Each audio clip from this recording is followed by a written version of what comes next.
If we attach this wire through the sponge like so, we can use it to clean out the dust between the vents in our heaters.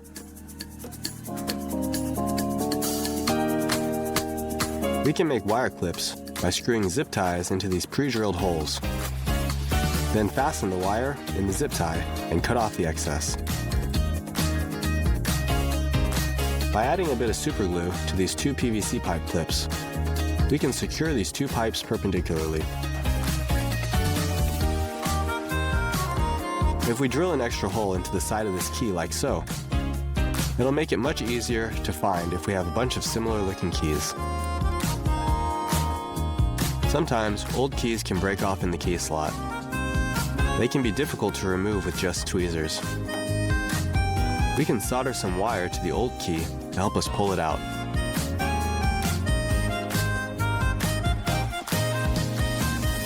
To keep this baseboard flush with the wall, tape a bit of scrap wood at an angle like so. Let's heat up this pipe fitting with a blowtorch. Next, we'll twist the pipe into one end and the elbow joint into the other end. Pour a bit of water to cool everything down. Now when we unscrew the pipes, they'll fit together perfectly.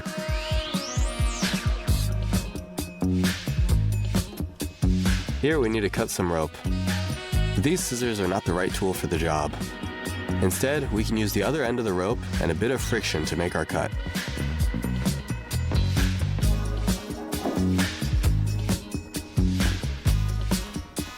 When wrapping together 3 wires, try this.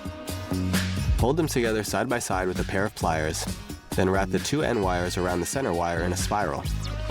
Lastly, hold the center wire back down over the twisted wires. Use a drywall knife to help remove old wallpaper.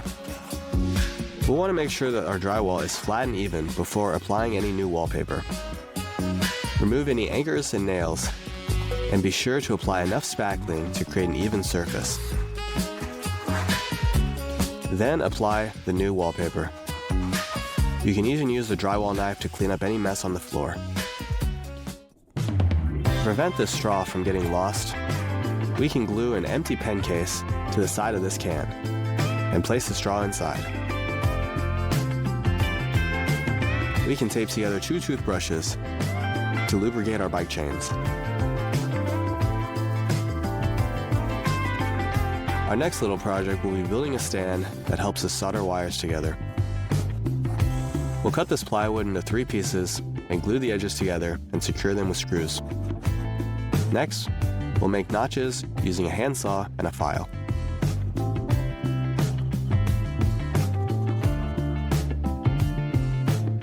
Now the stand will act as an extra pair of hands while we solder our wires together.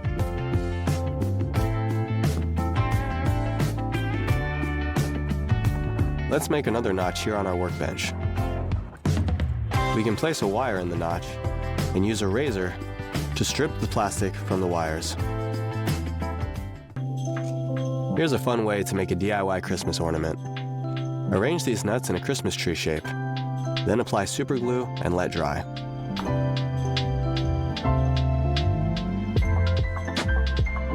And for one of our last projects today, we'll be building our own DIY Christmas tree.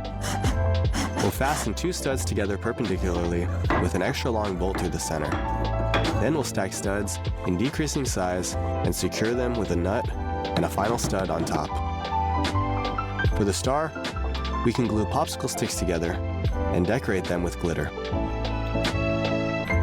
We can hang our ornaments on the tree like so.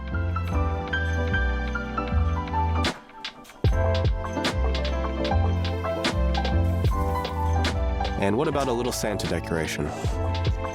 We can attach this mop to this cup and decorate it using a sock. Then we'll cut out a nose from this sponge.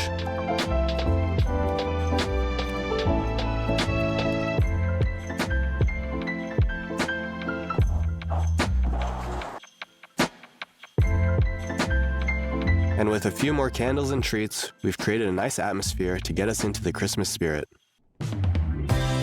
Cracking hazelnuts can quickly make a mess.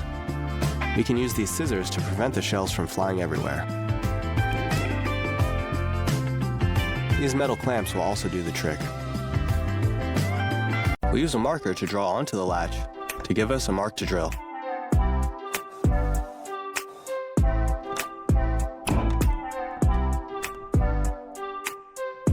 Removing this broken pipe is nearly impossible using a wrench or pliers.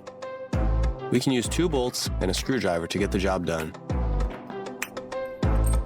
We can attach this bolt to this socket to make things easier by drilling.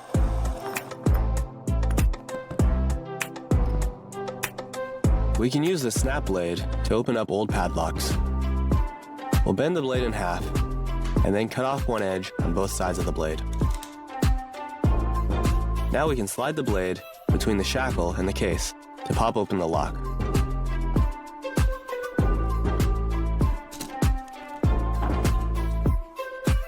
To paint clean and even edges, we can cut the bristles off of this paintbrush at an angle, then screw a plastic card onto the back of one side.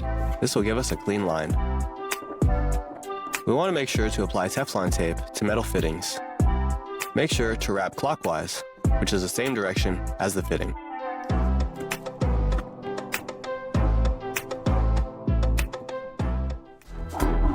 We can use a drywall knife to better clean up this bucket. Instead of moving the knife up and down, scrape in a circle around the bucket.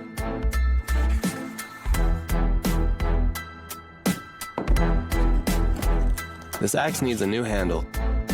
Our new handle doesn't quite fit right now. We'll make a few marks along the top of our axe handle. Then we'll make cuts along the marks using a handsaw. Now we can use a couple of balloons to squeeze the handle together.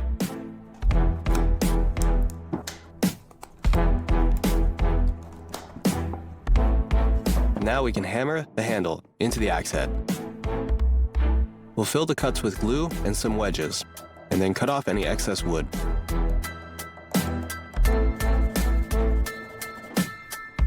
Now we can add a finish to the handle.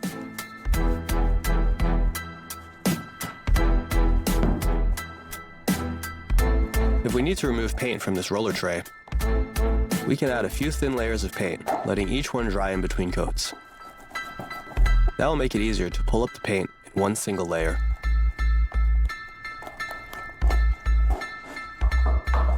When applying mounting tape to this metal frame, we can use a smaller piece of the same frame to line up the tape along the outer side.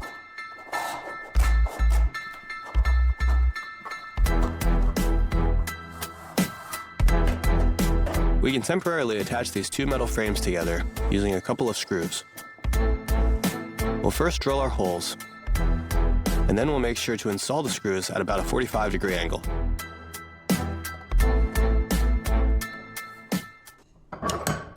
Our next tool that we'll be making is good for connecting 2 metal wires together securely. We'll start by removing the head from this bolt, then drilling a hole through the center. We can use a magnet for any metal dust.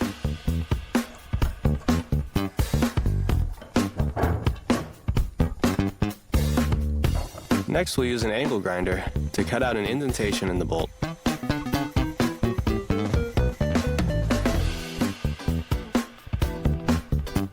Now attach nuts to both sides. We can pass the wires through the hole in the bolt and out through the indentation. Now when we tighten everything together, the wires won't slip.